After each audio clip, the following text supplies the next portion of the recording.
Update lang tayo mga be. Pinipilit daw isakay si Pangulong Duterte sa eroplano. Hindi natin alam kung saan dadalhin.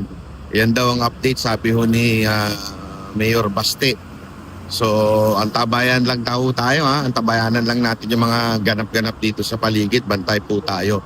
Lagi ho natin tatandaan, manalangin ho tayo. Hindi ho natutulog ang Diyos. Ang ibang mga tao natutulog, pero ang Diyos hindi ho natutulog. Siguro yung mga tulog pa, gumising-gising naman po kayo.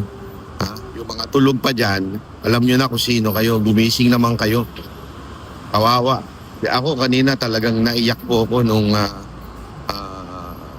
napanood ko po yung inaaresto si Pangulong Duterte. Alam nyo po ba, kaibigan, hindi po biro. Hindi po biro yung nangyayarin to. Tangina, yan lang ang presidenteng nagbigay sa atin ng magandang buhay. Yan lang ang presidenteng nag-ayos ng bansa natin. Yan lang yung presidente na na talagang masasabi mong inisip ang bayan kaysa ang sarili, tapos gaganituin nyo. Mga putang ina ninyo talaga. Mga putang ina ninyo. Nandito pa rin po ako sa Hong Kong.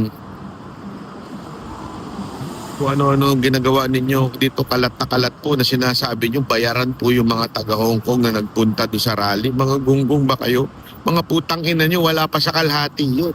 Yung mga nakakilala ko dito na hindi nakapunta dahil punong-puno na, dahil may trabaho pa rin po sila kahit linggo. Kasi may mga trabaho naman yung iba, hindi naman po lahat Tapos yung iba may kailangang gawin pa rin na related sa kanilang mga pamilya dito kaya hindi nakapunta.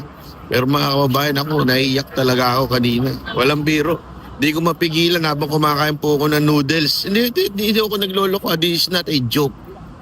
Habang kumakain po ako ng noodles kanina, nung pinapanood ko yung asawa ni Pangulong Duterte na sinasabihan siya na gusto sumama, at sabi ni Pangulong Duterte wag na dahil hindi kasya sa elevator. Alam mo, grabe, putang ina nyo. Pagkatapos gawin ni Pangulong Duterte yung mahalin yung bayan, pagkatas kayong pagsilbihan kayo mga pulis, mga putang ina, hindi talaga nakakairita Putang ina, yun lang ang presidente nag-angat ng sahod ninyo, tapos ganyan kayo.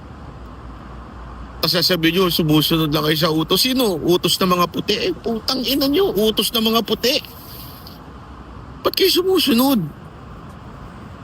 Ano ba, sakop na pa rin po ba't nila tayo hanggang ngayon? Tuta pa rin po ba tayo ng mga putang ina mga puti na yan? Wala kayong paninindigan. Kayo ang traidor sa bayan. Traidor kayo sa bayan. Mga putang ina nyo. Hindi, yun na masasabi, hindi, sumusunod lang kami. Ano sinusunod nyo? Meron na bang korting nag-issue ng warrant sa atin? Meron bang korte sa Pilipinas na inisyuhan ng warrant si Pangulong Duterte? Hindi. Yung putang inang ICC na yan na wala namang kinalaman sa bayan natin, walang jurisdiction. Tapos gaganyan ninyo? Ukininam kayo, ukininam. Sama-sama kayo dyan.